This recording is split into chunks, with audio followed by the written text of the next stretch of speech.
Assalamualaikum warahmatullahi wabarakatuh. Halo teman-teman, perkenalkan saya Muhammad Taufiq Rahman dengan NIM 123011140. Saya dari mahasiswa Institut Agama Islam Negeri Pontianak, Fakultas Tarbiyah dan Ilmu Pengetahuan Prodi Pendidikan Agama Islam semester 5. Pada video kali ini, saya akan membahas sedikit tentang implementasi dan makna pendidikan inklusif di sekolah. Untuk memenuhi tugas ujian tengah semester pada mata kuliah pendidikan inklusif.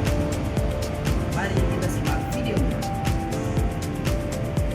Baik, memasuki pembahasan yang pertama yaitu mengenai pengantar daripada pendidikan inklusif. Pada pengantar pendidikan inklusif ini ada 4 hal yang akan saya sampaikan, yaitu yang pertama daripada pengertian pendidikan inklusif.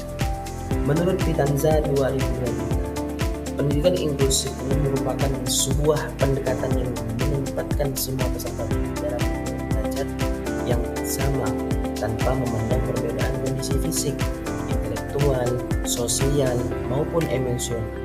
Konsep ini berangkat dari prinsip keadilan bahwa setiap anak itu memiliki hak yang sama untuk belajar dan berkembang sesuai potensinya.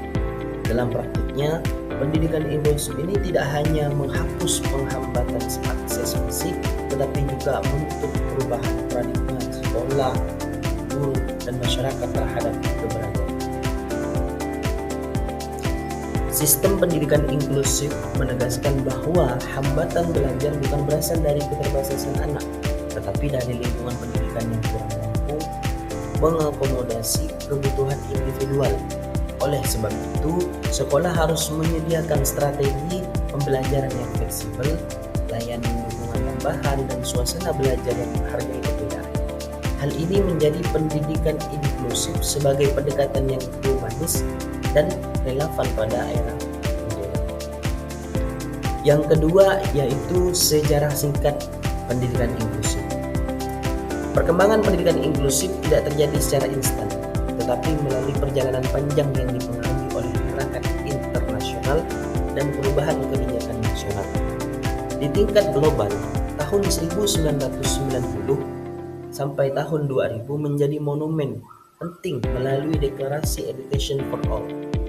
Japan 1990, Deklarasi Salamanca 1994 serta Deklarasi Dakar tahun 2000 yang menegaskan bahwa pendidikan harus dapat diakses semua anak. Langkah-langkah ini diambil karena meningkatnya kesadaran global bahwa segregasi pendidikan menimbulkan ketidakadilan sosial dan menghambat perkembangan. Di Indonesia, pendidikan inklusif mulai berkembang sejak diterapkannya konsep sekolah terpadu pada akhir 1980-an. Namun penguatan konsep inklusi secara formal baru muncul setelah terbitnya Permendiknas nomor 70 tahun 2009 tentang pendidikan inklusif bagi peserta didik yang memiliki kelainan dan memiliki potensi kecerdasan atau bakat istimewa. Pada periode 2023 sampai 2025, pemerintah semakin memperkuat arah pendidikan inklusif melalui kurikulum merdeka yang menekankan diferensiasi pembelajaran, fleksibilitas, serta penilaian berbasis kebutuhan individual. Secara historis, perkembangan ini menunjukkan adanya penggeseran paradigma besar dari pemisah menjadi pengintegritasan dan homogenitas menuju heterogenitas, serta dari diskriminasi menuju penerimaan. Jadi, pendidikan inklusif ini menjadi fondasi penting dalam mewujudkan pendidikan nasional yang ketiga yaitu tujuan pendidikan inklusif. Tujuan pendidikan inklusif mencakup dimensi akademik, sosial, emosional, dan kultural. Pendidikan inklusif bertujuan memastikan bahwa semua anak dapat belajar dalam suasana yang mendukung, aman, dan menghargai keberagaman. Selain itu, pendidikan inklusif memberikan ruang bagi anak yang mengembangkan potensi tanpa rasa takut, diejek, ditolak, atau dipisahkan dari teman sebayanya. Hal ini sejalan dengan misi pendidikan nasional, yaitu mencerdaskan kehidupan bangsa secara merata. Tujuan lainnya meliputi penciptaan strategi pembelajaran yang fleksibel, pengurangan angka putus sekolah, peningkatan mutu pendidikan, serta pembentukan budaya sekolah yang non-diskriminatif. Dengan demikian, pendidikan inklusif menjadi wahana penting dalam membangun keadilan sosial dan karakter bangsa yang berlandasan empati dan toleransi. Yang keempat yaitu manfaat pendidikan inklusif bagi peserta didik. Manfaat pendidikan inklusif dapat dirasakan oleh peserta didik tanpa terkecuali. Bagi anak yang berkebutuhan khusus, pendidikan inklusif ini memberi kesempatan untuk berinteraksi dengan teman sebaya, mengembangkan rasa percaya diri, dan memberi layanan pembelajaran yang sesuai dengan kebutuhannya. Hal ini sangat penting bagi perkembangan emosional dan sosial anak, karena interaksi dengan teman sebaya merupakan kebutuhan dasar perkembangan manusia. Di sisi lain juga, siswa reguler juga mendapatkan manfaat besar melalui pembiasan hidup dengan keberagaman. Mereka belajar menghormati perbedaan, membantu teman yang membutuhkan, serta memahami bahwa setiap orang itu memiliki kelebihan dan kekurangan. Lingkungan inklusif itu membantu menurunkan potensi bullying, meningkatkan empati, serta menumbuhkan sikap sosial yang positif. Penelitian modern menunjukkan bahwa sekolah inklusif ini meningkatkan kreativitas, kemampuan komunikasi, dan rasa solidaritas siswa. Baik, memasuki pembahasan yang kedua yaitu mengenai sekolah inklusif. Menurut Pitanza tahun 2023, sekolah inklusif juga menerapkan kolaborasi intensif antara sekolah, keluarga, dan tenaga profesional seperti psikolog, terapis bicara, maupun konselor pendidikan. Kolaborasi ini memastikan bahwa hambatan belajar anak dapat diidentifikasi secara komprehensif. Sekolah secara rutin melibatkan orang tua dalam rapat evaluasi perkembangan anak, sehingga keluarga mengetahui langkah yang harus dilakukan di rumah untuk mendukung keberhasilan. Pendekatan kolaboratif ini terbukti meningkatkan efektivitas pembelajaran dan membantu anak menyesuaikan diri secara emosional. Selain itu, sekolah inklusif harus menyediakan lingkungan yang aman, ramah anak, dan bebas diskriminasi. Guru dibekali pelatihan mengenai penanganan anak dengan kebutuhan khusus, strategi intervensi perilaku, serta manajemen kelas inklusif. Sekolah juga mengembangkan budaya positif seperti penerapan aturan kelas, reward system, dan pendekatan restoratif untuk mencegah stigma maupun bullying. Ketika lingkungan sekolah mendukung, peserta didik lebih mudah menerima perbedaan dan membangun interaksi sosial yang sehat. Adapun beberapa contoh penerapan prinsipnya meliputi yang pertama yaitu perencanaan sistematis. Sekolah menyusun program tahunan, rencana pembelajaran, dan layanan asesmen dengan mempertimbangkan keberagaman anak. Guru dan GPK bekerja sama mengidentifikasi kebutuhan siswa sejak awal masuk. Yang kedua yaitu ada pengelolaan kelas adaptif. Guru ini menggunakan variasi metode pembelajaran seperti demonstrasi, diskusi, media gambar, permainan edukatif, dan teknologi digital. Kelas ditata secara fleksibel. Agar memungkinkan mobilitas siswa itu berkursi roda atau membutuhkan ruang yang lebih luas. Terus ada yang ketiga yaitu fasilitas ramah ABK. Sekolah itu menyediakan ramah kursi roda, toilet khusus, tanda visual, media pembelajaran audio visual, serta ruang rekreasi untuk anak dengan gangguan. Yang keempat yaitu kolaborasi guru dan GPK. Guru kelas dan GPK melakukan asesmen berkala, menyusun target pembelajaran, serta menyesuaikan strategi mengajar. GPK yaitu tugasnya mendampingi ABK saat belajar dan membantu guru memahami kebutuhan. Terus yang terakhir yaitu pelibatan orang tua. Sekolah mengadakan pertemuan rutin, home visit, serta konsultasi perkembangan siswa bersama psikolog atau terapis untuk memastikan keberhasilan pembelajaran anak.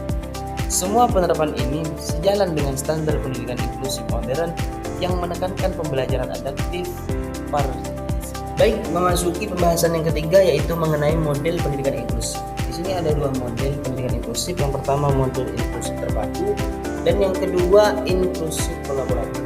Yang pertama yaitu model inklusif terpadu.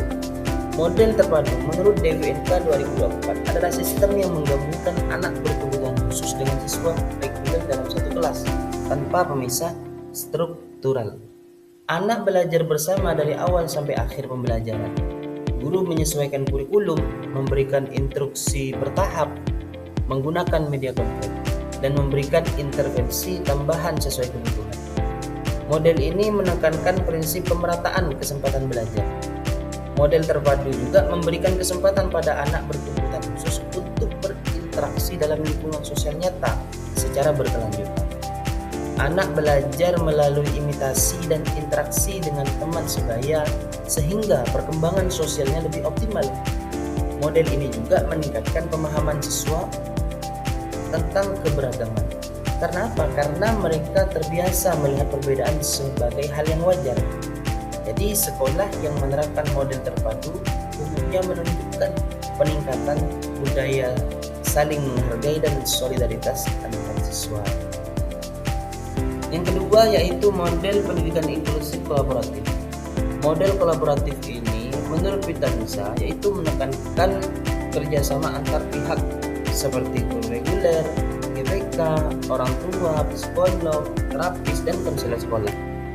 Semua atau seluruh pihak bekerja sama menyusun program pembelajaran individual atau PPI, memantau perkembangan anak, serta melakukan evaluasi setiap periode. Kolaborasi ini memastikan bahwa proses belajar berjalan lebih efektif, terarah, dan sesuai kebutuhan anak. Model kolaboratif ini dianggap sebagai model paling kuat dalam pendidikan inklusif masa kini. Model kolaboratif menawarkan pendekatan yang lebih sistematis. Karena apa? Karena melibatkan berbagai tenaga profesional. Kolaborasi antar guru reguler dan GPK membuat pembelajaran lebih terarah. Karena apa? Karena keduanya itu guru berbagai peran sesuai keahlian mereka masing-masing. Orang tua juga menjadi mitra aktif dalam pendidikan, sehingga intervensi yang dilakukan di sekolah dapat berlanjut di rumah. Model kolaboratif menjadi dasar keberhasilan bahwa sekolah inklusif ini modern karena mampu menggabungkan aspek akademik, psikologis, dan sosial secara seimbang. Baik, memasuki pembahasan yang terakhir yaitu tentang implementasi pendidikan inklusif di sekolah. Di sini ada dua peran yaitu peran guru reguler dan peran guru GPK. Yang pertama yaitu peran guru reguler. Menurut Yusuf tahun 2023, guru reguler ini bertanggung jawab menyediakan pembelajaran yang ramah, adaptif, dan bebas diskriminasi. Guru harus memahami karakteristik anak, menyiapkan strategi pembelajaran diferensiasi, dan menciptakan suasana belajar kondusif. Guru juga melakukan asesmen formatif untuk mengetahui perkembangan siswa dan melakukan modifikasi pembelajaran bila diperlukan. Guru reguler juga berperan untuk membangun budaya kelas yang positif dengan menerapkan pendekatan sosial emosional seperti pembelajaran berbasis empati dan latihan kerjasama.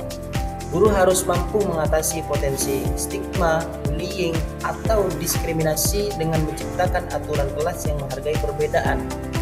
Guru mengajarkan nilai toleransi, kolaborasi, dan saling menghargai agar suasana kelas itu menjadi inklusif dan aman bagi seluruh siswa. Yang terakhir yaitu peran guru pendamping khusus atau GPK. Menurut Mustika tahun 2025, GPK bertugas memberikan pendampingan insentif kepada anak berkebutuhan khusus. Perannya itu meliputi asesmen awal, penyusunan PPI, mendampingi ABK dalam pembelajaran, serta bekerja sama dengan guru kelas dalam menentukan metode terbaik untuk anak. GPK juga berfungsi sebagai perantara komunikasi antara guru, sekolah, orang tua, tenaga profesional.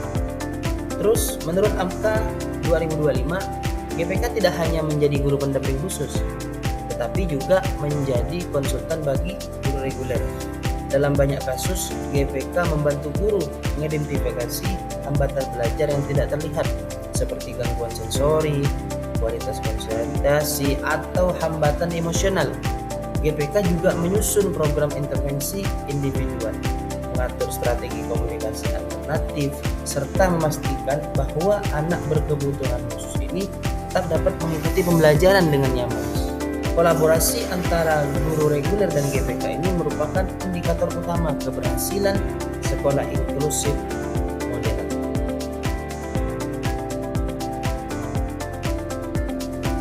Baik, terima kasih saya ucapkan kepada teman-teman yang telah mendengarkan paparan materi saya dari awal sampai akhir. Saya akhiri. Assalamualaikum warahmatullahi wabarakatuh.